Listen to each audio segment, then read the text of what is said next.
Hello, everyone. Welcome to the Commonwealth Club for another amazing event tonight. My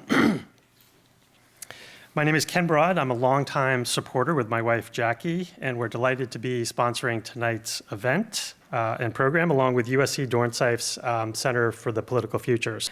So Batya Ungar-Sargon is the opinion editor at Newsweek, author of Second Class: How the Elites Betrayed America's Working Men and Women.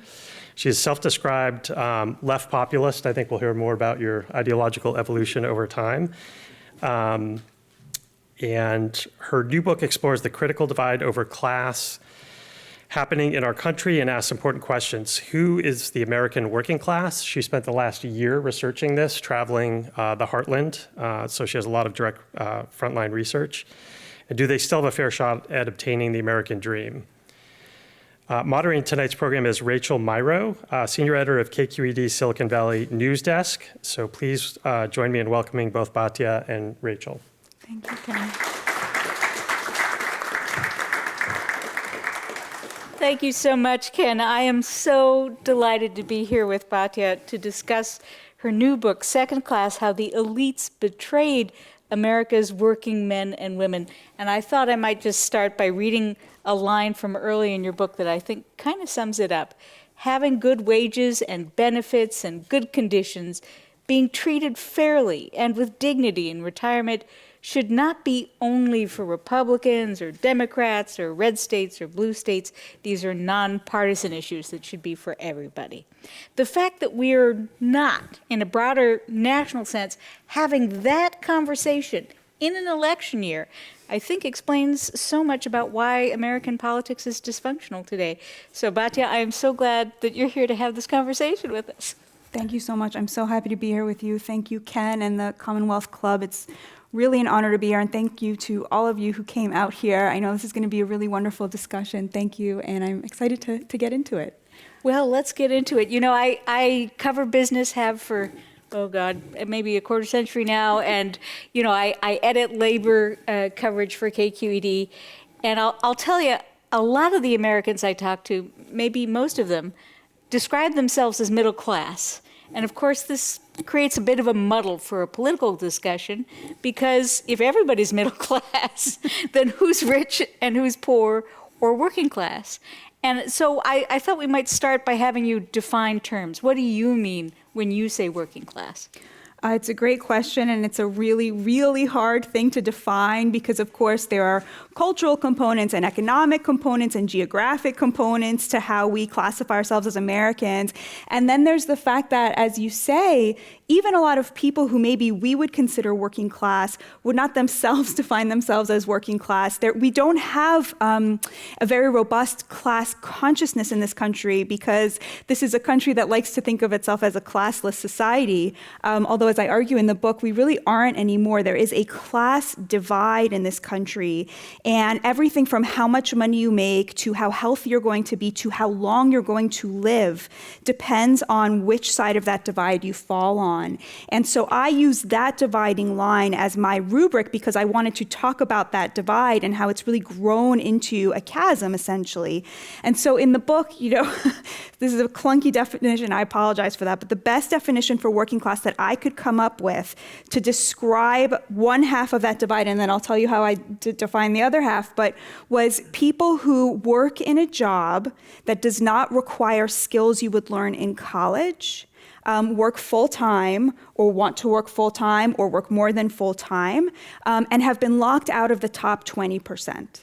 And that top 20% is very correlated with having a college degree. If you have a college degree in America, that is correlated with, on average, making $1.2 million more throughout the course of your career than a person without a college degree.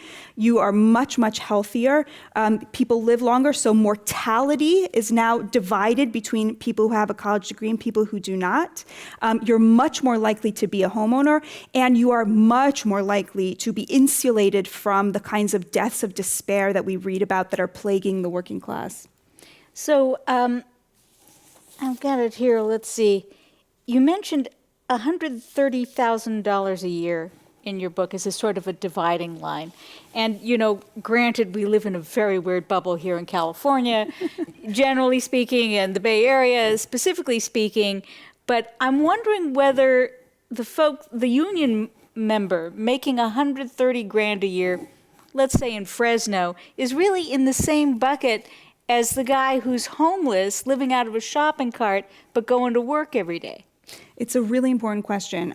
So in the book, what I found was that in some ways, these people's lives are vastly different, but there are things that they do have in common, much more so than they have with the top 20%. In the book, I talk about how there are sort of 3 tiers in the working class.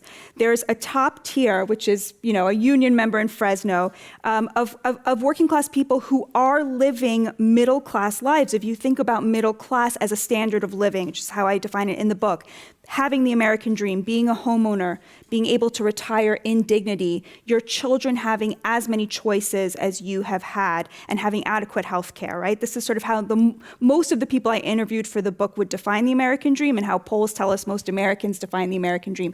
There are certainly working class Americans who do have that standard of living. There's also a middle tier of working class Americans. I call them floaters in the book. They're able to cover all their bills. They're actually probably making more now than ever before because of the post-pandemic labor squeeze. But the hallmarks of a middle-class life, the American dream, as we think about it, they will not be able to achieve. Many of them, because they live in blue cities or metro areas where the cost of housing is simply prohibitive. They will never be homeowners, even though they are able to cover their bills. They have no savings because their health insurance is so terrible because they get it through an employer. Their children, they feel, are downwardly mobile and don't have as many choices as they did. And then there's the bottom tier of people who are the working poor. And these people, again, everyone in the book who I interviewed works. And I think this is something that's really lost on a lot of us. There are people who work and work and work and are still poor. Every month, they have to call the electric company and beg forbearance and come up with a payment plan. So your question is, well, what do they have in common with the people, the top tier of working class people? Honestly, a lot. And what I found, which was most surprising, is that even though so much distinguishes them in terms of lifestyle, in terms of economic stability, from a values point of view, from a policy point of view, from a political point of view, these people have much more in common than the sort of union pipe fitter would have with a person who has a college degree, even if that person's only making $10,000 more a year than he is or she is. Wow, it is pretty fascinating. I mean, one of the things I really love about this book, and I'm presuming that you all have maybe started to read it if you're here tonight, is the way that the working class Americans you talk to don't fit neatly into either party's current agenda. And I'm wondering if you can go down the list for us. We've heard, of course, about universal health care, perhaps surprising to some fact that so many people across America's working class want universal health care. What other opinions do they hold that might be surprising? Yeah, and I want to stress, so I spent the year traveling around the country interviewing working class people from all political persuasions who vote for both parties and everything in between. And the vast majority of the working class people I interviewed who vote for Republicans want universal health care.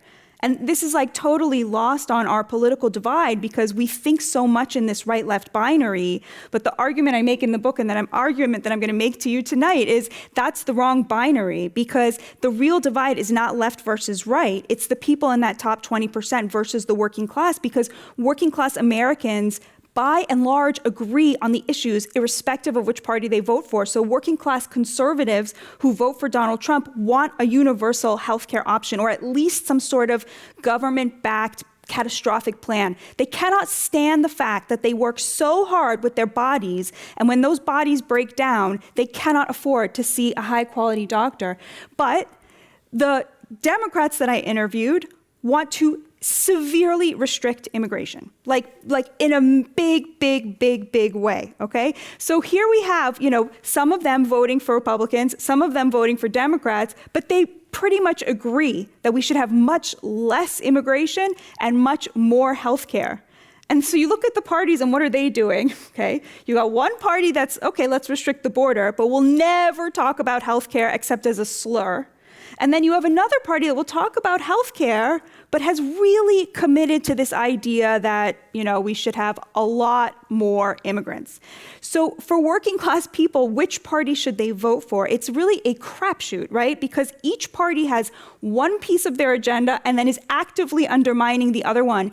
And this explains another thing that I think is extremely important to stress, which is that polarization is a completely elite phenomenon. These people don't hate each other when they choose the other party because it's so they have no spiritual energy invested in politics at all because it is such a crapshoot and neither party really represents where they are at. So here's like a little key for anybody thinking about running for office.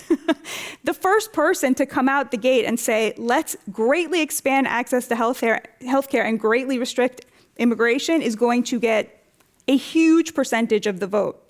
That was one thing I found. Another thing that I found, which really surprised me, whether working class people are Democrats or Republicans, they are extremely pro-gay and extremely worried about the spread of transgender ideology, specifically when it comes to sports, to children, to education, and to bathrooms.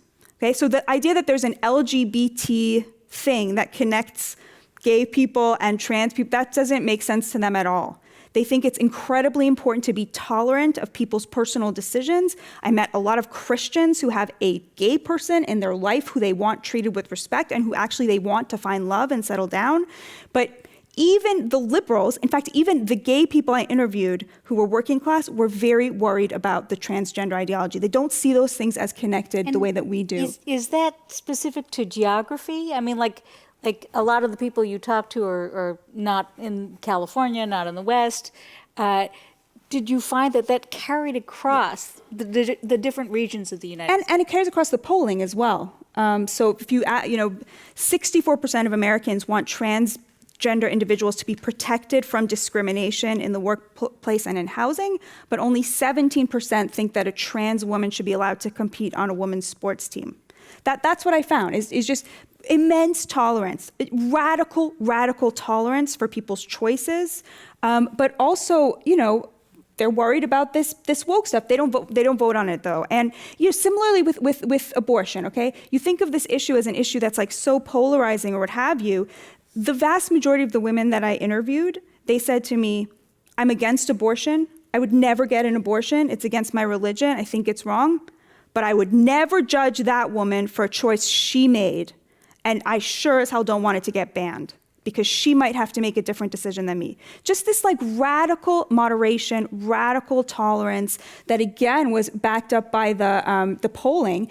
And I'll just give you two quick portraits, which you'll meet these women at great length in the book. But so I met a woman, I spent a lot of time with a woman called Amy, a CNA, a certified nurse's aide who lives in Florida. Amy's gay. She's married to a woman who voted for Trump actually because she thought that he couldn't be bought and she liked that. They live in a home on Amy's wife's mother's property. Her wife's mother is an evangelical Christian. When she met me, it was like her happiest day because she had waited her whole life to meet a Jewish person so she could tell me that Jesus is like the Messiah. And it was really sweet. But she totally supports her daughter. She wants her to be happy. She supports their life. Amy thinks that no child should have access to transitioning, medical, any of that, being able to transition. Amy thinks Amy's gay. She thinks if you bring a child to a drag show, you should be put in prison and have your children taken away from you. She doesn't understand why we're funding the war in Ukraine. She thinks that we should be limiting immigration because these people lower wages, even though she understands, of course, why people come here. She doesn't like welfare. She knows a lot of people scamming the system. It doesn't make her feel good about the fact that she works really hard. And she thinks that we should have universal health care. Although she doesn't think the government should pay for it, she thinks there should be a law forcing corporations to pay for it. Now let me tell you about Linda. So Linda's a woman I met she lives in West Virginia. Linda, her number one issue is homelessness. She hates that we have homeless veterans. She doesn't understand why working class people don't have access to food stamps. She thinks that should be expanded upward, although limited to people who choose not to work. She is extremely pro-gay. When her nephew came out, his mom kicked him out of the house and she said to him, I will always stand by you. I will always support you. I will always love you. I don't care what people look like, what they think like, what they do in the privacy of their own home. I support him completely. She was raised in the South and she told me very proudly she does, is a very different person than the way that her family was, the ideology around race that she was raised on. She doesn't understand why we're funding the war in Ukraine, and she has no problem with expanding healthcare. I mean, so little, and of course she loves Trump, right?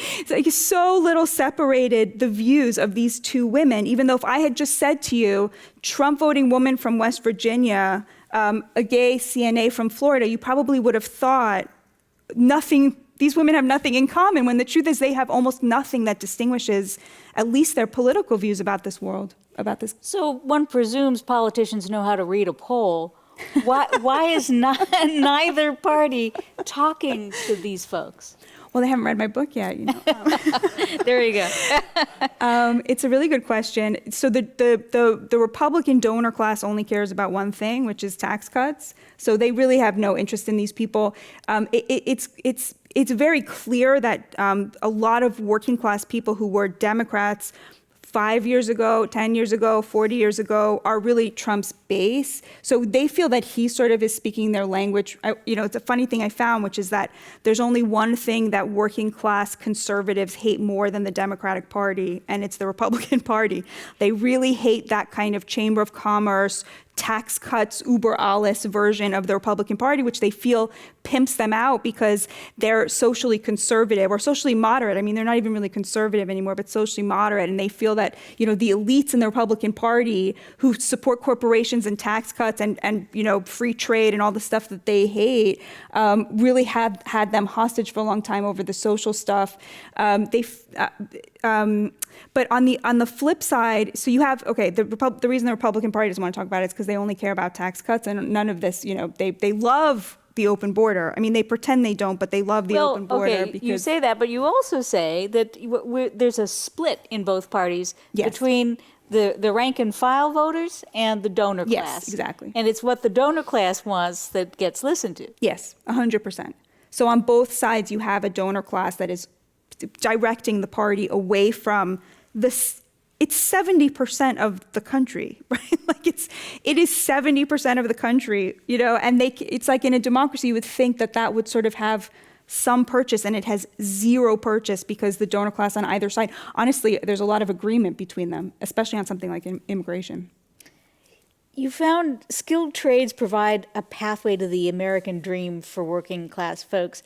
How is it that they don't seem to credit unions for their good fortune? Or did I read this book wrong? Do they actually? Unions are incredibly popular right now. They're at a 50, 60-year popularity high. But only 6% of the private sector is unionized. So there's a paradox there, right? On the one hand, you ask working class people, do you like unions?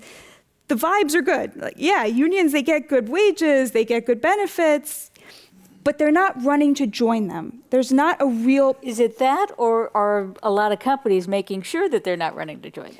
Right, so there's a number of reasons why.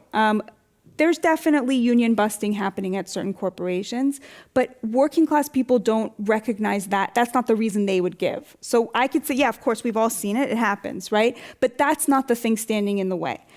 There is a big cultural divide between who the rank and file are, people who are sort of skilled trades folks, and then the union leadership. So the union leadership is much more affiliated with the Democratic Party, whereas 75% of skilled trades folks are Republicans. So there's that cultural gap. But again, that's not the reason they would give. They don't say, I'm not going to join a union because they're going to give my tax dollars to Planned Parenthood. They may not like it, but that's not the reason either.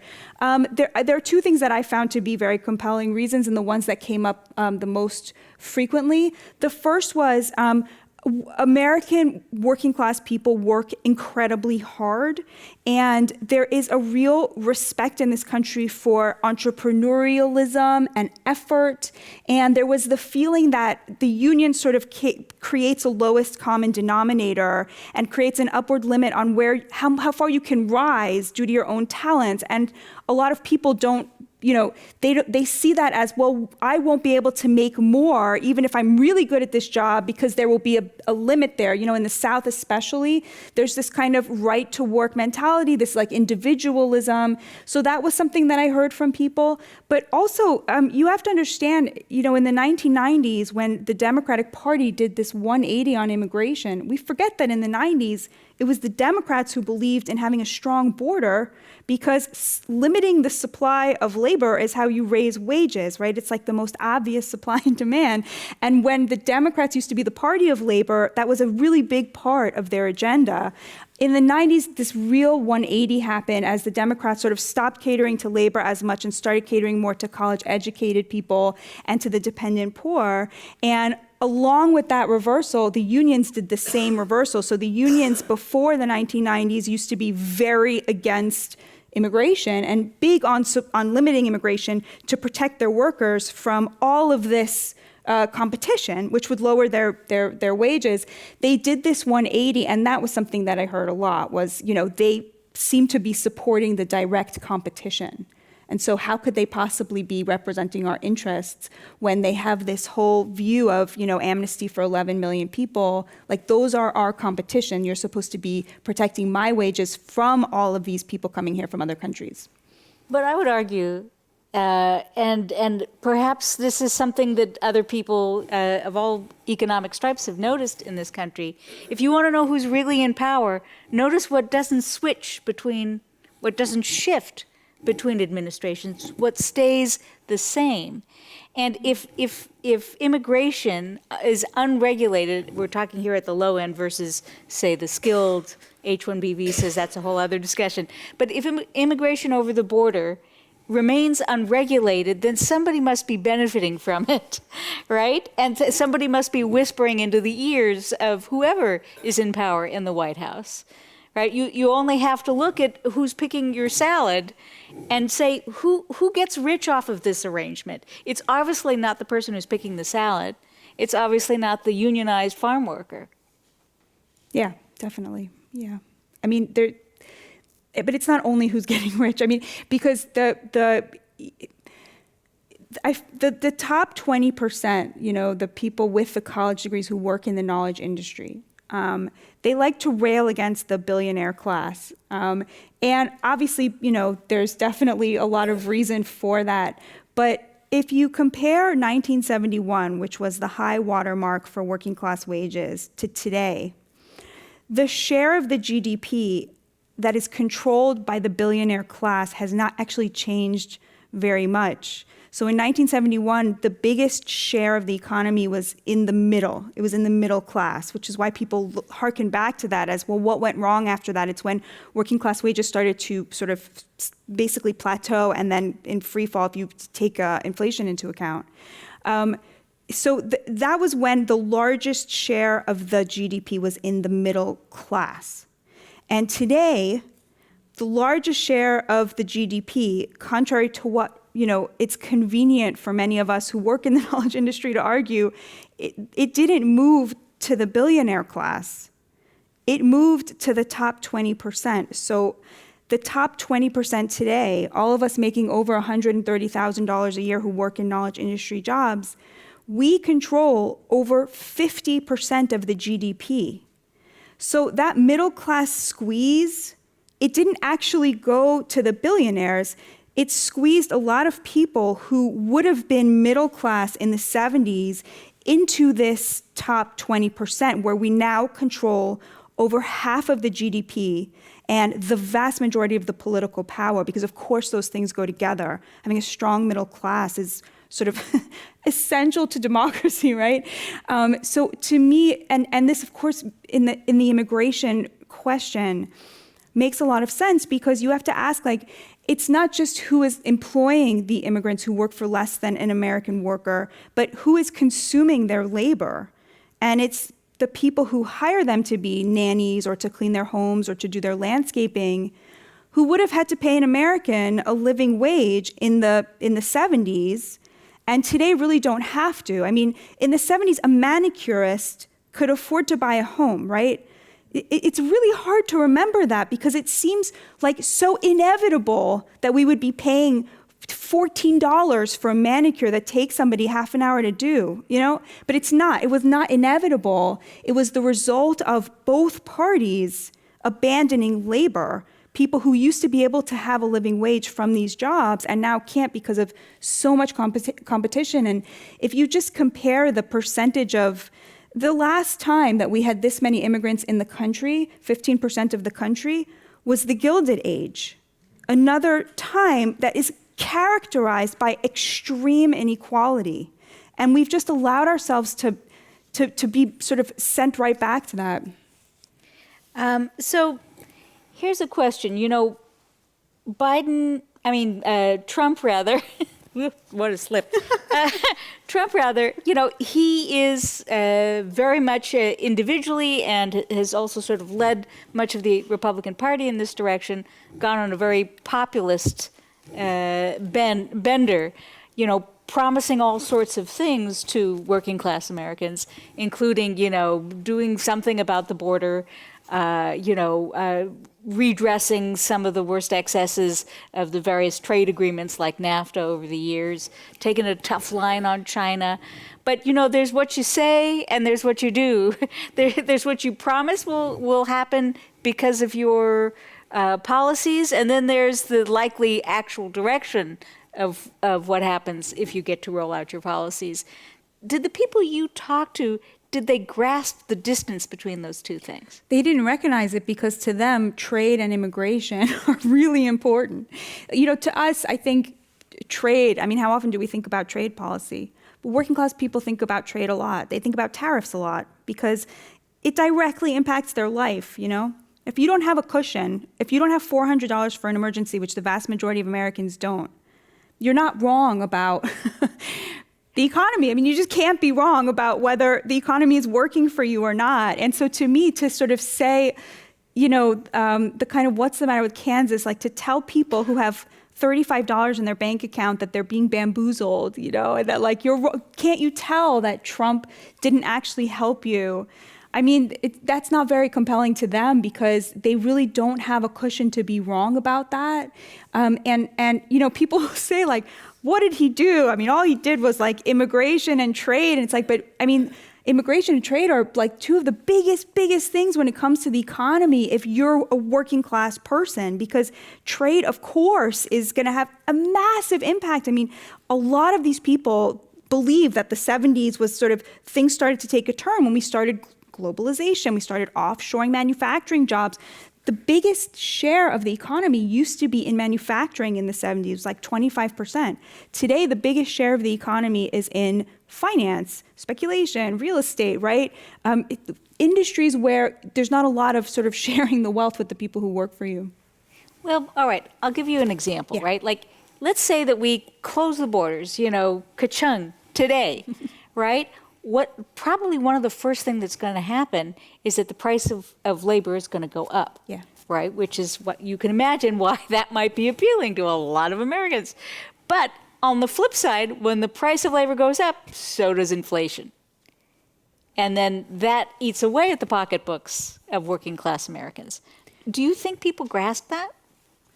I think if you would say that to them, what they would say back to you is, the things that I need to achieve the American dream are being pushed radically out of reach to me because of many decisions that were made to put money back in the pockets of the elites. There's been this upward transfer of wealth, right, from the middle class to this top 20%. Every immigrant who comes here, you might say, well, they're going to lower the price of something, right? But they're going to say, yeah, but they also they're going to eat, right? And they're going to live in a home. And a place when this is California, right? You have a housing crisis, right? This is the barrier to the American dream for millions and millions and millions of our fellow Americans, right?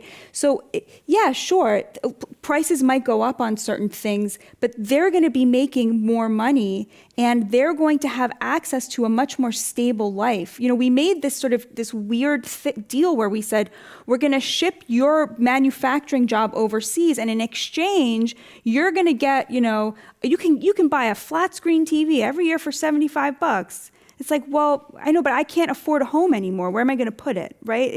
It was a raw deal. It was a good deal for us, you know, because like we didn't have to worry about those things, but it was a raw deal for them. And what I would say to you is, even if you're right, I mean, you probably are, because you probably have a much better grasp of the economy than I do. But even if you're right, if the vast majority of the country wants something, they have the right to be wrong about it and have it happen, right? Like that should be their right in a democracy, is to see this play out and then say, oh, you know what, we were wrong. Maybe maybe it was better before when, we were kind of living hand to mouth, but, at least things weren't. It could be, right? I mean, but they have the right they should have the right to have their say, and they don't. I was reading an article in Bloomberg a few weeks back. They were talking to this woman about, what was top of mind for her going into the election in November. And, for her, it was the price of butter, right? A grocery item she needs to purchase to feed her family on a regular basis, and it's been skyrocketing. And she doesn't blame Putin for invading Ukraine and, causing a gigantic inflationary crisis worldwide in the price of energy, in the price of wheat, and so many other foodstuffs. She blames Biden because he's the guy who's, who got his hands on the steering wheel at the time that she's upset about inflation. And so what that said to me is, like, whatever else we think is influencing the American voter come November, inflation is probably number one. What other hot button issues do you think are going to direct the working class voter in November? Will it be Israel and Gaza? Will it be, I'm trying to think of some of the other things that are going on in the world.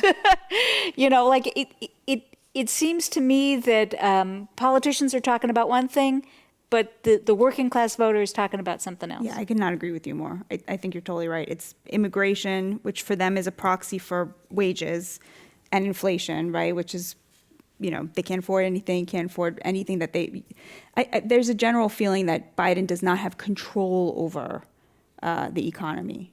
And I think for working class people, I've heard this from a bunch of people, when they turn on their television and there's some millionaire, getting paid $1 million a year to be a pundit, lecturing them that actually, how could you complain about this economy? Look at the stock market, look at real estate value. And like, well, I don't have any stocks and I don't own a home, but I do know that I can't afford butter and that groceries are up 25% and I have $50 in my bank account and I got to get my kids to school and feed them, right? There is something that was very upsetting about the whole discourse around Bidenomics, where it seemed like there was a lot of energy being put in trying to convince people that the economy was really good, when the economy is very good if you're rich. Like, that's true, that's true, but it's not for them. And I think that that's just that. If you've had the experience of being in line at the grocery store and the checkout person's tallying up your totals and they reach a number and you know that you cannot go above that, and you've had to put groceries back, like, that is the only thing you can vote on. You can't vote on anything else. Like, that experience is really, and it's just devastating that this is happening to even people who are not poor, people who work full time at jobs that are like much harder than the jobs of the people in the knowledge industry, like just physically much harder, and they can't afford frozen pizza anymore. It's kind of devastating. But all right, so you look at the Biden administration, right? Because that's who's in charge right now, and certainly, according to the opinion pages on the Wall Street Journal, right, like the Biden administration is annoyingly pro-union and annoyingly antitrust, right? You see that roll down, especially through executive decisions and judgments and prosecutions. But is it that they're just not communicating that effectively to people? Or is it that folks have got certain blinders on, and it's just like, it really comes down to the price of butter. I don't know what you're doing about it, but it's not enough, so let's try the other guy. Biden probably is the most pro-union president we've ever had, but again, only 6% of private sector workers are unionized. So those 6%, and even many of them, 75% of them, if they're working in the trades, are Republicans, they're conservatives. They would never vote for Biden anyway. And so it's, we're talking about a very slim portion who's sort of benefiting, if they're benefiting at all from that. What is the larger plan for turning this economy around and putting our finger on the scale on the side of labor, not on the side of, the knowledge industry? And I think that larger sense of like having a larger plan, I mean, honestly, to Biden's credit, he's been great on trade. He hasn't undone any of the sort of Trump era revolutionary stuff that, we're talking about Trump taking on China, like tariffs on steel and aluminum, and, realize that's actually good stuff. That's stuff that Democrats should really be supporting. So let's talk about wokeness, because of course we're in the capital of woke right now. I'm wondering how you think this group of voters is motivated or not motivated by questions of gender and race. Because certainly you look in California, and who's making the smallest paycheck? It's almost always a woman of color. Mm-hmm. I think that, ask the question a little more. So in other words, like, there's the way that the Democratic elite talk about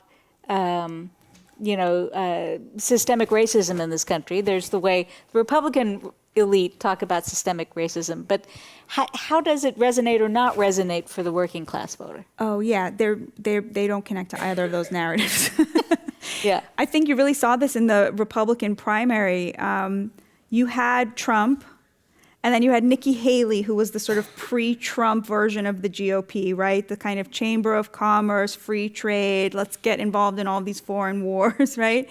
And then you had Ron DeSantis, who really does not care about economics, really, really would not talk about it, even when people tried to talk to him about it, and really only wanted to do the anti-wokeness. And you saw just how little purchase his kind of like, we're going to get the working class by being like, we fight wokeness in Florida. They were like, I don't need to hear any of that, And Nikki Haley, just couldn't get any traction, even though she outspent Trump 2-1.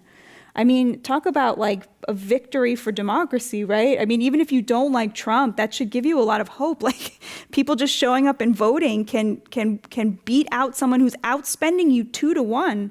I wouldn't have thought that was possible, honestly. I was a big, like, Citizens United, no, we're finished, It's like, maybe we're not, actually. So I think, on the Republican side, they kind of agree. They don't like the woke language, but they really don't think about this a lot, and they don't vote on it. It's just their other issues are way too pressing. Like somebody like Amy, the CNA from Florida, she would probably agree with Republicans on most of these woke culture war issues, but she votes for Biden because she can't get a meeting for her union with a Republican to save her life. And so she's like, whatever, they don't want me, I don't want them, even though she really agrees with them on a lot of issues. On the Democratic side, the idea of systemic racism, I think also is really just so not, people really see themselves as over that. Both white people and the black people that I interviewed really did not connect to that kind of a language. Like, they didn't think in those very like racialized terms. They saw themselves as extremely united. They really didn't, like, people would proudly tell me, like, black people would proudly tell me, I don't see race, which is considered a slur, right? It's considered a microaggression to say that. But people were extremely proud of the fact that they felt that they were past that, and that was really not something, that would ever occur to them to like hold against somebody or to be bothered by. And was that across the board, or were there, ripples of difference? Yeah, it was really, people, everyone really didn't like the people they saw as like choosing to live off the government, abusing welfare, but everybody knew people personally in their own like circles who was doing it. It wasn't like they were. I was interviewing an economist from a very liberal institution for the book, and I said to him at some point, people are really upset about welfare fraud, and he went like, yeah, thanks Reagan for all of that like misinformation, and I was like, No, they all know people who are doing it. Like, they're not getting this from Fox News. Like, they know people in their immediate circles who they feel are making that choice. So and it was like the idea that this was like, there was any kind of like racial division, or it so didn't come up. People were very proud of feeling like we were sort of past that and that we were more united than divided. Another hot button issue. I know oftentimes in interviews for this book, you say, oh, this is the opinion that'll get me canceled. But abortion. Yeah. Obviously there's a lot of movement on the legislative front, on the judicial front. Is any of that resonating with the working class voter? The attempts to ban it? Either way, like, are you talking to people who feel like, oh my gosh, this is beyond the pale. I'm normally focused on butter, but this year it's abortion. No, it was not a top issue. People felt like very strongly that, like I said, like, they would not get an abortion, but they didn't want it to be banned. So when they started like voting against banning it in these red states, I wasn't really very surprised by that because it was sort of resonated a lot with what I had heard. I think that it's funny because in Florida, there was a separate vote on abortion separated out from the election between Democrat and Republican, and the Republicans were freaking out. But I thought actually that would be better for Republicans than for Democrats because it gave somebody the choice to vote to protect the right to an abortion and for a Republican. Whereas if they only got one choice, they might vote for the Democrat. Well, I know I said that I would probably start asking audience questions with 15 minutes to go, but I'm going to start a little early because I think this one is kind of on point. Do you think low voter turnout is a major factor behind the power of the donor class, or is it the other way around? The other way around would be the power of the donor class causing low voter turnout. Exactly. I think people are disengaged from politics because politics is disengaged from them. There's this really good Christopher Lasch quote where he says, people like to talk about how, the electorate is ignorant and that's why people don't vote and that's why people don't, get involved. But it's really the opposite. I'm sure we've all had that experience where you're in like a heated debate with one of your friends and it's like the whole debate, hangs on you being able to find a certain statistic. I mean, you'll stay up all night looking for that statistic, right? Because you're engaged in this debate about it. Your reputation is on the line. Like nothing will stop you from finding it, right? Because otherwise, your name will be mud in your social circles, right? And working class people have simply been cut out of the public conversation. What they want does not matter.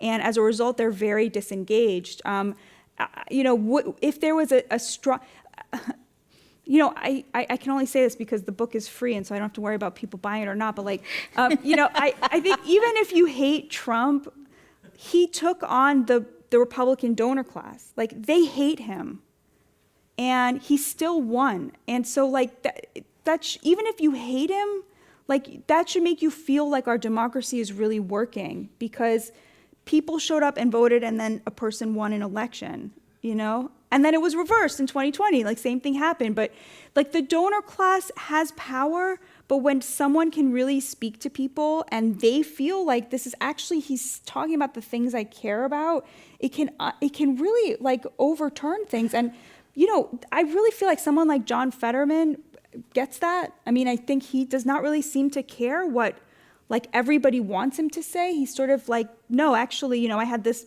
near-death experience and now I'm just going to say what I believe all the time. And it's a very powerful thing. You can see how it really like ignites a lot of energy.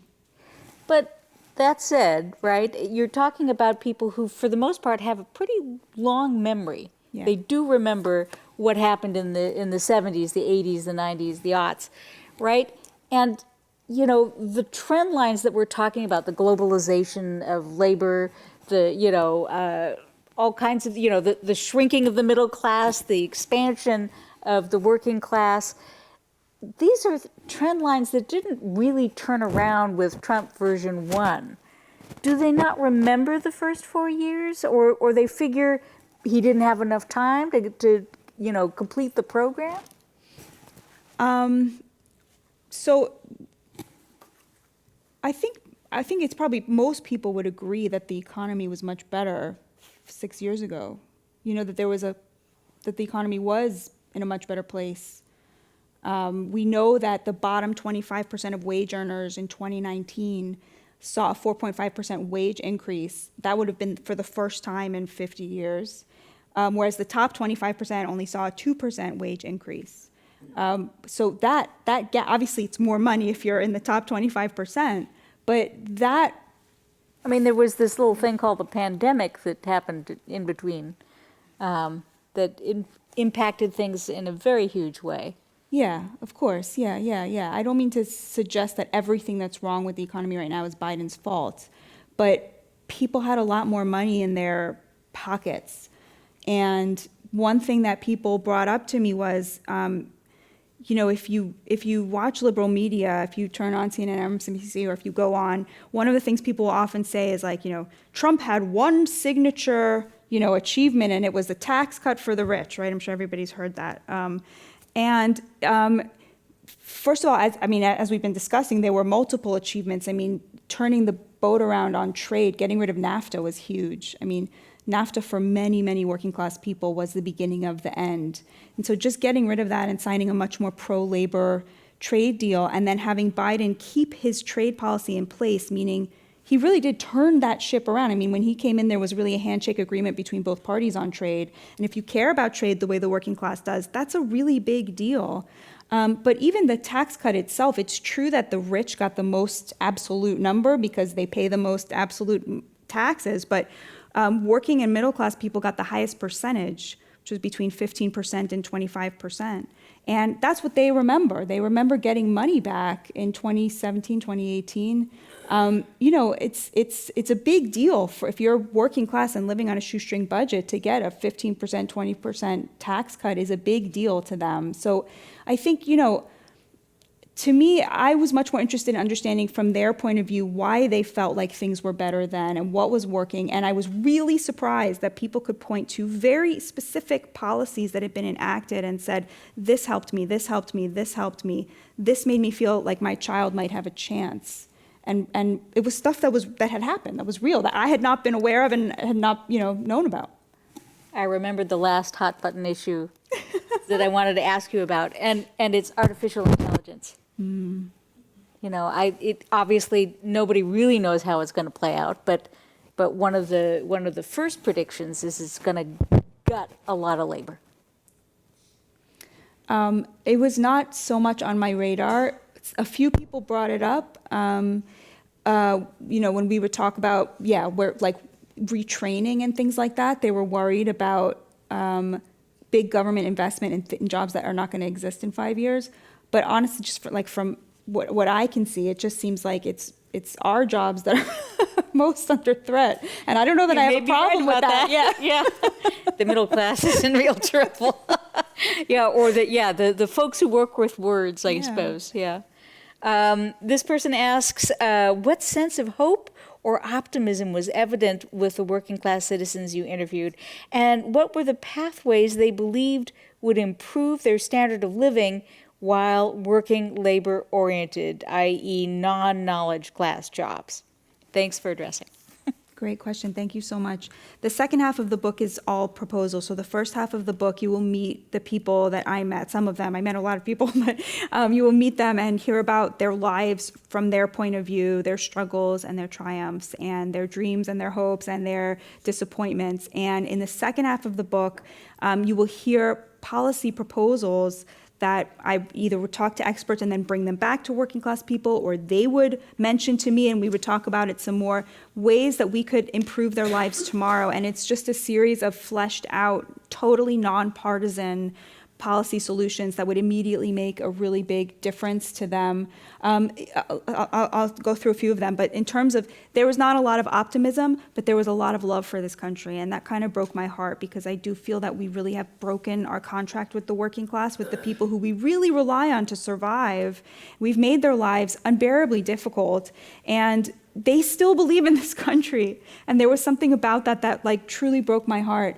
Some of the proposals that we talked about were, so housing is a really big deal. And there's so much that could be accomplished if we simply got rid of zoning laws. And I'm sure you're all very familiar with this living in California, but 78% of the land that's zoned for housing is zoned for single family detached housing, which is accomplished when, wealthy, liberals band together and make it illegal to build duplexes in their swanky neighborhoods to protect their home values. And this is just disastrous. If tomorrow we got rid of all zoning laws and made that totally illegal, we could build 1 million units a year, and in 10 years we would have totally solved the housing crisis. I mean, it's a very obvious thing. This was the kind of thing that they immediately gravitated towards because they didn't want Section 8 housing vouchers. They didn't want to be put up in government housing. They didn't want to be sort of patronized in that way. They didn't want to live off the government. They just wanted their extremely hard work to reward them with the most modest version of the American dream, like a nice duplex, or like a triple deck or a starter home that they could start building equity. So that was really important. Refunding vocational training. We give $200 billion a year to fund higher education and just $1 measly billion to fund vocational training, which is an immensely profitable avenue to the American dream for working class people. That's just a scandal. It's just an absolute scandal, especially because we are overproducing college educated people. So 50% of people who have a college degree are what's called underemployed. They're working a job that doesn't require a single skill they learned in college, although infuriatingly, they still get paid more than somebody who doesn't have that college degree. So our economy simply cannot sustain any more college-educated people. So there has to be another way for people to achieve the American dream. Getting rid of degree requirements for jobs that don't require them. Making it illegal to use software that immediately funnels out anybody without a college degree, even for a job that doesn't require it, and thus depriving people even of the opportunity of an interview where they could maybe make a good impression. Policing the border is really huge. Why do we have these H-1B visa programs where we're giving really good jobs away to people from other countries instead of going into the inner city, going into rural America and training Americans to do them? It's just a total scandal. There are a bunch of others. I won't give them all away, but you could read more about them. And then, I recorded in the book the conversations I had with people so you can hear how they felt about the proposals and why they appealed to them and what their take on all these issues were. This person says, given the bankruptcy of both parties and their hyper-focus on donors rather than the country itself, do you believe that a third party might be the solution? I find it really hard to see how that works because our system is so binary right now. We were talking about this earlier, but when I first started writing the book, I was thinking to myself, who has a heavier lift getting to that combination of expanding healthcare and limiting immigration, right? Which party could get there easier? It's not such a hard thing to imagine, right? It's each one has 50% of it. So I was thinking, is it more likely that the Democrats would return to their 1990s immigration policy, or is it more likely that Republicans would be willing to talk about healthcare? And I thought for sure it would be much easier for the Democrats to go back to their 1990s immigration policy because they'd already been there, in the 1990s, Bill Clinton assigned the civil rights icon, Barbara Jordan, with the task of writing a report about immigration. And what she found in her report was mass immigration hurts vulnerable Americans, especially Black Americans. Why are we doing this? That was the Democrats' position in 1996. So I thought for sure it would be so much easier for the Democrats to get back to that. But honestly, in my conversations, when I say this, I say to I can't get any traction with Democrats talking about this. But if I start saying to Republicans, you guys should really start talking about healthcare, I thought I'd get laughed out of the room. And instead there's this oh, that's so interesting. I never thought about that. Maybe we should really take a look at that. People want to win. You don't just think they were being polite? It's very possible. It's very possible. But, abortion's very important to Democratic elites, right? It's also very important to Republican elites. What I tell the Republican elites is you will have the number of abortions in this country if men can earn a living wage and support a family, because they will be able to keep having children, right? But what I would say to Democrats is, you care about abortion, okay, well, why don't you listen to your working class voters, get that 70%, and you can make it totally legal across the country. Everybody wants to win. So I don't really understand why there's so much, aside from the donor class thing. So I really thought that was the easier lift. I still think it's the easier lift, but I'm not getting a lot of traction, I'll be honest.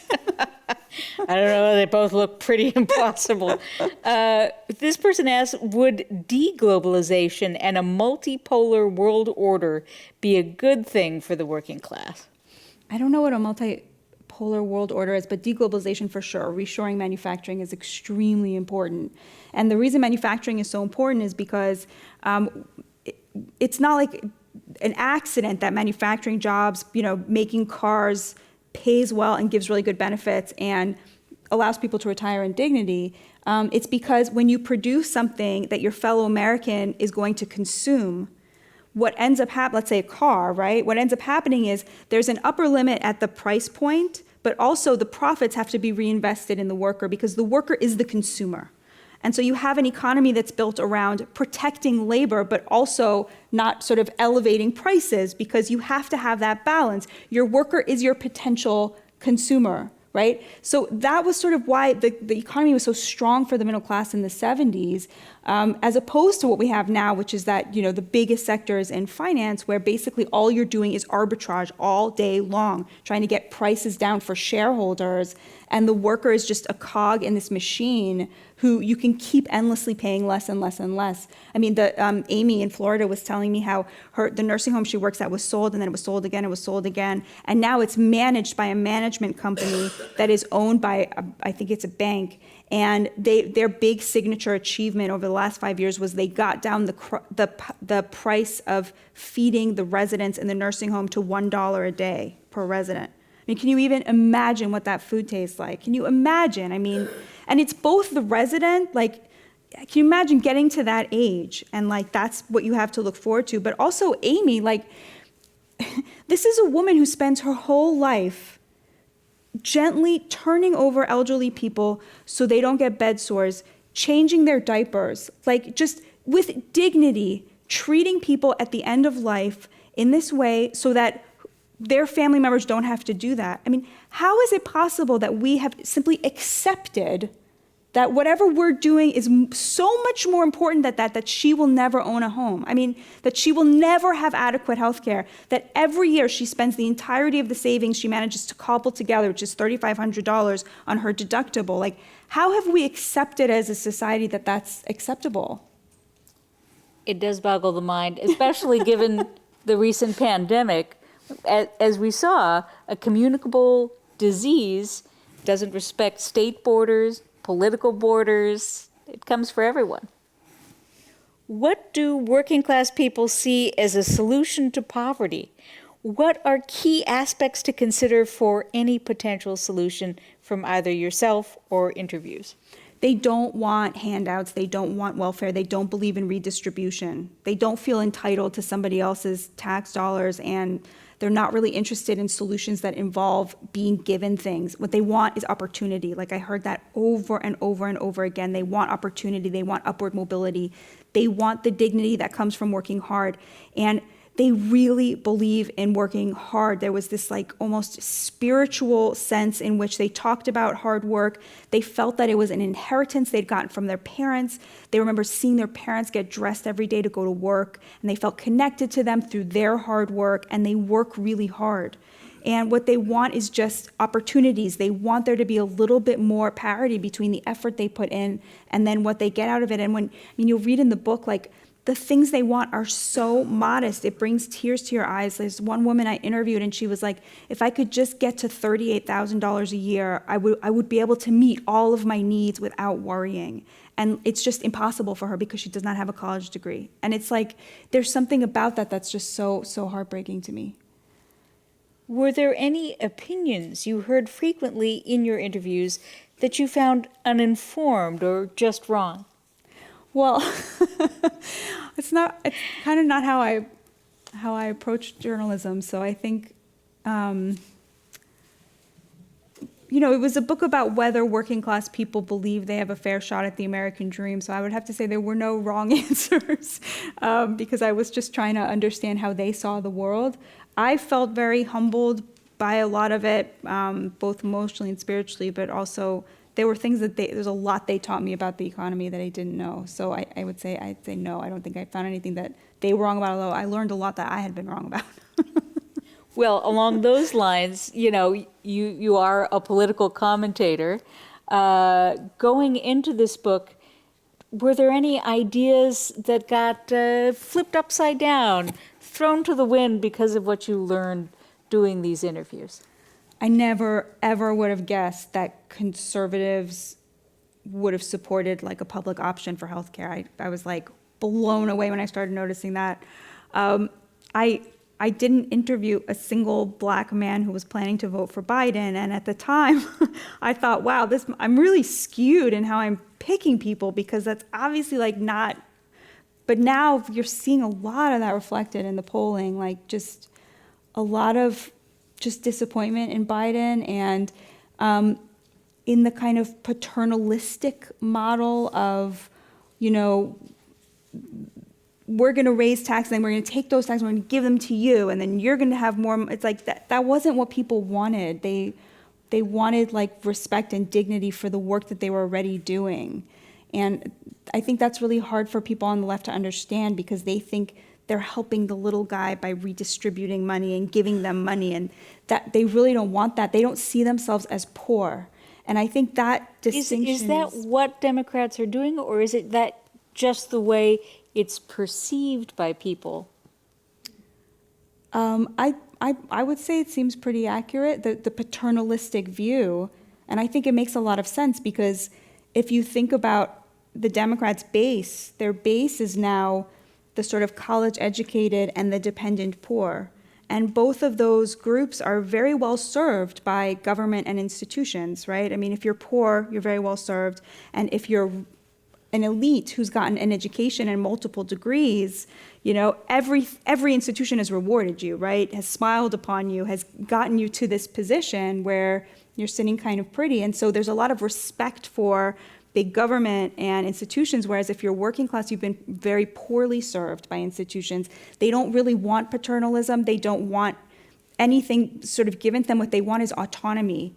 And that's where the sort of the piece of like hard work comes in. They see it as a pathway to freedom and self-determination and dignity. And our economy should reflect that. You don't really hear either party talking about work as something that gives people dignity. No, you don't. Yeah. Let's imagine in these last few minutes, first let's bring in Biden. He's sitting here with us on the stage, and he says, Batya, I'm really worried about November.